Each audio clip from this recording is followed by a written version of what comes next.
Episode के start में उन्हें पीछे सवाल देती है कि मैं जानने के लिए बहुत क्यूरियस हूँ कि मेरे इस लॉक को किसने तोड़ा, वह कौन सा पर्सन है जो मेरे इस लॉक को तोड़ सकता है। सभी वॉइस को सुनकर वो सभी पीछे मुड़कर देखते हैं तो एक पर्सन उस रूम में आ गया होता है, उस सीक्रेट चैम्बर में आ गया होता है और यही पर्सन इस पूरे सीक्रेट रूम का, इस पूरे सीक्रेट चैम्बर का ओनर होता है। वो ओनर कहता है यह एक स्टेन लॉक था, बहुत पावरफुल लॉक था, इसे मेरे हंड्रेड्स ऑफ थाउजेंड्स एकदम काबिल, एकदम चुनिंदा लोगों ने बनाया था, फिर तुम इसे ऐसे कैसे तोड़ सकती हो। लिंग लॉन्ग कहती है यह तो एकदम मामूली सी बात है, यह तो मेरे चुटकियों का काम था, इसे मैं चुटकियों में तोड़ सकती थी और इसके जैसे ही मैं हजारों लॉक को तोड़ सकती हूँ। अभी फैंग उसके सामने आ जाता है। वो ओनर कहता है कि तुम दोनों लिटिल गाय, तुम्हारे पास कुछ तो स्किल है जो तुमने मेरे इस लॉक को तोड़ दिया।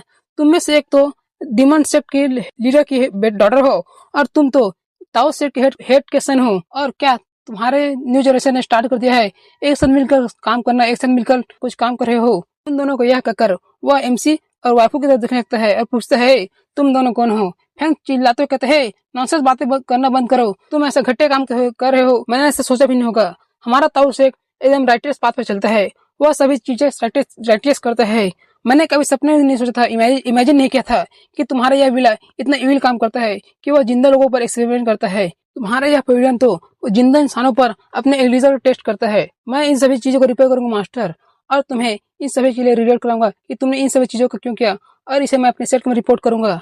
वो उन हंसता हुआ कहता है हा हा हा, तुम बच्चे, लेकिन मुझे अफसोस है कि तुम ऐसा नहीं कर सकते क्योंकि तुम्हारा सेट यहाँ से मीलों दूर है और उन्हें यहाँ से पहुंचने में 3 से 4 दिन लग जाएंगे और तब तक तुम यहाँ पर खत्म हो चुके होगे।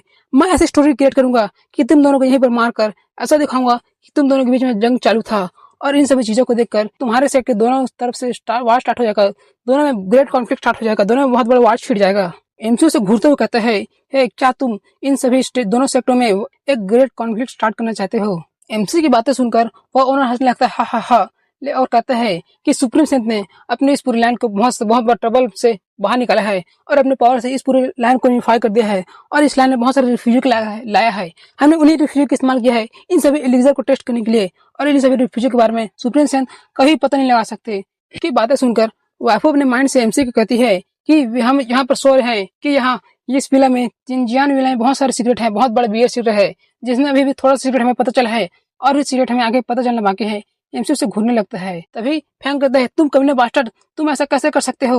वाइफू कहती है कि तुम इतना हॉनेस्ट क्यों हो, तुम हमें इन सभी चीजों को क्यों बता रहे हो, क्या तुम अपने मौत को और कुछ दिन जियाना चाहते हो, क्या तुम सही में इसके बारे में रिग्रेट नहीं करोगे, तुम हमें इन सभी चीजों को बता रहे हो, फ्यूचर में तुम इन सभी चीजों के बारे में रिग्रेट मत करना। वाइफू की बातें सुनकर वह बुड्ढा अपनी दाढ़ी सहलाते हुए हंसते हुए कहते हैं हा, तुम गाइस, तुम्हारे पास बहुत सारा फ्यूचर था, ब्राइटनेस फ्यूचर था, लेकिन तुमने यहाँ पर आकर सबसे बड़ी गलती कर दी। तुम्हारे लिए एकदम लोनली फील करता हूँ कि तुम यहाँ पर मरने वाले हो। तभी लिंग लॉन्ग अपना क्रीपी चेहरा बनाते हुए कहती है क्या बुढ़े, तुमने अपनी लास्ट वर्ड के लिए, तुमने अपनी जिंदगी के लास्ट वर्ड के लिए अब तुम चुप रहो, मेरा काम देखो।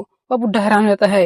लिंग लॉन्ग अपनी जेब से एक ब्लू क्रिस्टल निकालती है। लिंग लॉन्ग आगे कहती है कि तुम बुढ़े, क्या तुम्हें ऐसा लगा था कि मैं इस पूरी जगह को तबाह कर दूंगी। मैं ऐसा नहीं करूंगी क्योंकि यहाँ पर बहुत सारी प्रीशियस चीज है जो मुझे चाहिए। इन सभी चीजों को राइट टाइम पर राइट प्लेस पर होना चाहिए, जैसे मेरे पास। ऐसा कहकर वो उस ब्लू क्रिस्टल को डिस्ट्रॉय कर देती है। उस ब्लू क्रिस्टल डिस्ट्रॉय होते ही उस रूम में एक हिडन फॉर्मेशन होता है, वो एक्टिवेट होता है और अपने बीम को उस बुढ़े के और उस ओनर के ऊपर डाल देता है। जैसे ही वो बीम उस ओनर को पड़ता है, वह बुढ़ा पूरी तरह से कैद हो जाता है, आइस में कैप्चर हो जाता है, और उसके ऊपर बहुत सारी रॉड आती है। वो रॉड आकर सीधे जमीन धंसती है और उस बुढ़े को पूरी तरह कैप्चर कर लेती है। इसे अपने बाबू को प्रोटेक्ट करता है कि उसके ऊपर कुछ होना। फैंग अपनी सीटर को प्रोटेक्ट करता है कि उसे कुछ होना, लेकिन वह बुढ़ा पूरी तरह से उस फॉर्मेशन में टैप हो जाता है। फैंग पूछता है तुम तो अवेजम हो, तुम तो बहुत अद्भुत हो, तुमने ऐसे कैसा किया। लिंग लॉन्ग बताती है कि एक सीक्रेट चैम्बर में, एक सीक्रेट रूम में उसके फॉर्मेशन भले अलग कर दो, लेकिन वो सीक्रेट रूम के अंदर भी बहुत सारे फॉर्मेशन पीछे होते हैं। वो सीक्रेट रूम ही अपने में आप में ही एक सीक्रेट फॉर्मेशन से बना होता है। जब कोई भी बुढ़ा इतना चालाक हो, इतना इविल हो कि वह अपने लिए बहुत सारे फॉर्मेशन को बिछा सकता है, तो ऐसा भी कर सकता है कि अपने हिडन रूम में भी बहुत सारे फॉर्मेशन बिछा सकता है। और इन सभी चीजों को बचने के लिए वो बहुत सारी सावधानी भी रखता है। तुम्हें भी इन सभी चीजों को बचने के लिए अपने इंटेलिजेंस का इस्तेमाल करना चाहिए। लिंग लॉन्ग की पूरी बातें को सुनकर फैंग पूरा चिंभे हो जाता है और कहता है कि तुम बहुत ग्रेट हो, तुम बहुत इनविजिबल हो, तुम्हारे जैसा कोई नहीं है। लिंग लॉन्ग फैंग के सिर पर हाथ फेरती कहती है कि जब मास्टर खुश होता है, हैप्पी होता है, तो मास्टर तुम्हें कुछ भी चीज सिखा सकता है। तुम्हें जरूरत है कि तुम इसकी चीजों को ध्यान से देखो और सीखो। तुम अपने लिए लेजेंड पा सकते हो इन सभी चीजों को देखकर। एनसी इन सभी चीजों को दूर से देखता है और खुश होकर कहता है कि मुझे ऐसा लगता है कि यह दोनों अब एक गुड फ्रेंड बन चुके हैं। वापू हंसते हुए कहते हैं कि लेकिन मुझे ऐसा लगता है कि तुम्हें इन दोनों की वजह से फ्यूचर में बहुत ट्रबल खड़ी होगी, बहुत समस्या खड़ी होगी। एमसी कहता है, हे तुम ऐसा क्यों कर रही हो? पापू थोड़ा चिल्लाते थोड़ा परेशान होते कहती है, हे नहीं, ऐसा नहीं हो सकता। वह सभी लोग उस फॉर्मेशन को देखने लगते हैं। वह क्या देखते हैं कि उनमें से जो बुढ़ा कैद होता है, ट्रैप होता है, वो अपने आप को कहीं पर टेलीपोर्ट कर लिया होता है। लिलियन कहती है, क्या उस बुढ़े के पास अभी भी इतना ट्रिक है कि वो यहाँ पे एनफोर्समेंट है, वो यहाँ से भाग सकता है? पापू उन दोनों के पीछे आती है और उन्हें अपनी कराटे चौक मारकर उन्हें वहीं पर बेहोश कर देते हैं। वो कराटे चौक खाकर वहीं पर बेहोश होते हैं। तभी वह दोनों अपने ओरिजिनल फॉर्म में आते हैं। एमसी कहते हैं, ये तुम क्या कर रही हो? पापू कहती है कि तुम्हें क्या लगता है उस बटन को प्रेस करने के बाद यह ज्यादा समय तक गेम रहा है या नहीं रहा? इस जी त्यांगचेन ने अपने आप को कहीं पर टेलीपोर्ट कर लिया है।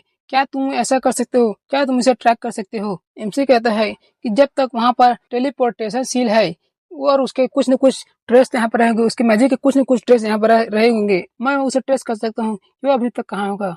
पापू तभी अपने एक टेक्निक इस्तेमाल करती है और उन दोनों को गैप कर देते हैं या अपने पास रख लेते हैं, मुझे नहीं पता, आगे हमें बताया जाएगा। वाइफू एमसी को कहती है कि हमें पहले उसे कैच करना चाहिए, वो ज्यादा दूर नहीं होगा। एमसी कहता है अच्छा आइडिया है।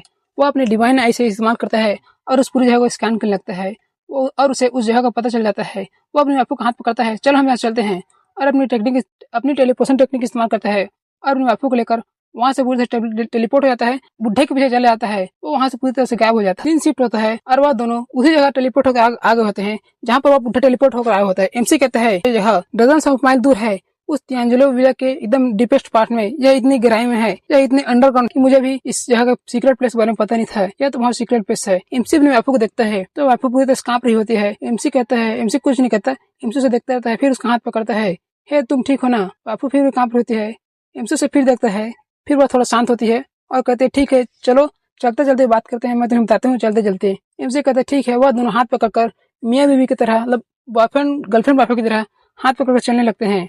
कुछ समय बाद एमसी अपने बापू कहता है कि जिस क्षण से मेरी तुम्हारे साथ मुलाकात हुई है, मुझे ऐसा लगता है कि तुम कुछ तलाश कर रही हो, कुछ ढूंढ रही हो, इसीलिए तुमने बहुत सारे बड़े परिवारों और समुदाय को अपने हित के लिए छुआ है, मतलब उन्हें तुमने तंग किया है, इसलिए वह सभी फैमिली तुम्हारे लिए तुमको एक शैतान मानते हैं, तुम्हें एक डेविल मानते हैं। हाउएवर मैं जानता हूँ कि तुमने कुछ भी एनीथिंग डन नहीं किया, एनीथिंग हार्म डन नहीं किया, तुमने इस वर्ल्ड के लिए कोई भी इविल काम नहीं किया जो इस वर्ल्ड के लिए बहुत हानिकारक हो। बापू एमसी की तरफ थोड़ा प्लस करते हुए प्यार से देती है, कहती क्या तुम्हें मुझसे इतना विश्वास है? क्या तुम्हें अपनी इस छोटी सी गर्ल पर इतना विश्वास है? एमसी कहता है तुम किसी भी को एक्सप्रेशन नहीं करती अपने गोल के लिए और अपने गोल की तरफ तुम बढ़ जाती हो, इसलिए यह दुनिया तुम्हें मिसअंडरस्टैंड करती है और जितना तुम गोल को पाती हो दुनिया ज्यादा से ज्यादा तुम्हें मिसअंडरस्टैंड करने लगती है, इसलिए यह दुनिया तुम्हें अपना फ्रेंड नहीं बनाना चाहती। लेकिन मुझे प्राउड फील होता है कि मैं तुम्हारे साथ एक फ्रेंड बन चुका हूँ, मुझे प्राउड फील होता है कि मेरे साथ तुम्हारा ऐसा रिश्ता। इस बातों को सुनकर वापू थोड़ा स्टिल होती है और उसकी आंखों से आंसू के झरना मिलने लगते हैं, वो पूरी इमोशनल हो जाती है, वो अपने आंसू पहुंच रही होती है। एमसी उसे देखता है, वापू हमारे एमसी को कहती है कि हमारे सुप्रीम सेन का इतना इनविजिबल रूप मैंने कभी नहीं था, इतना हॉनेस्ट रूप मैंने कभी नहीं देखा था। मुझे लगता है कि मैं तुमसे कुछ भी हाइड नहीं कर सकती, मुझे तुम्हें बताना होगा कि असली सच्चाई क्या है। तुम क्या मेरी स्टोरी सुनना चाहते हो? एमसी कहता है ठीक है, तुम मुझे अपनी स्टोरी बता।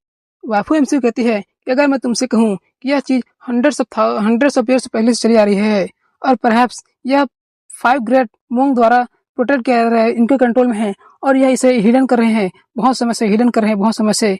एमसी की बात सुनकर चौंक जाता है, हे क्या तुम्हें इसके बारे में कुछ पता है? तुम ऐसा चौंक क्यों गए? एमसी कहता है कि मेरे एक दोस्त जो भविष्य देख सकता है, उसने मुझे इन सभी बातों के बारे में बताया था, उसने इन सभी बातों के बारे में जिक्र किया था, लेकिन वो भी इसका ऐसा कुछ नहीं कर सकता था क्योंकि उस समय वो पूरे डिवाइन लैंड को यूनिफाई करने में लगा हुआ था, उसी काम में लगा हुआ था, इसलिए उसने इस बात को छोड़ दिया बात के लिए, लेकिन और उसके बाद वो इस पर ध्यान नहीं दे सका। लेकिन तुम्हारे कहने से मुझे पता लगा कि यह बहुत इंपॉर्टेंट न्यूज है। वाफू आगे हमारा एमसी कहती है कि वह 5 प्रोफाउंड पीपल और पावरफुल कल्टिवेटर वो नहीं जानते कि एक दूसरे के ओरिजिन के बारे में और एक दूसरे के पर्पस के बारे में, लेकिन उन सभी लोगों का एक ही नीड है, एक ही जरूरत है, वह सभी 5 लोगों का एक ही एजेंडा है। वह सभी लोग हिडन छुपे रहते हैं और अपने एजेंट के माध्यम से वह पूरी डिवाइन लैंड को, इस पूरी दुनिया को कंट्रोल करते हैं, वो सभी अच्छी और बुरी चीजों को नियंत्रण करते हैं। एमसी पूछता है तुम्हें इन चीजों के बारे में कैसे पता? वाफू से जवाब देती है, मैं और मेरे ऐसे बहुत सारे बच्चों को के ग्रुप को उन्होंने कैप्चर कर लिया था और यहाँ पर लाकर रख दिया था, और क्योंकि मेरे पास प्योर इन बॉडी थी इसलिए उन्होंने मुझे यहाँ पर कैप्चर कर लिया और मेरी बॉडी पर बहुत सारे मेडिसिन टेस्ट किए। उस मैन ने मेरी बॉडी पर बहुत सारे मेडिसिन टेस्ट किए। और यह एपिसोड यहाँ पर खत्म होता है। अगला एपिसोड आएगा कल।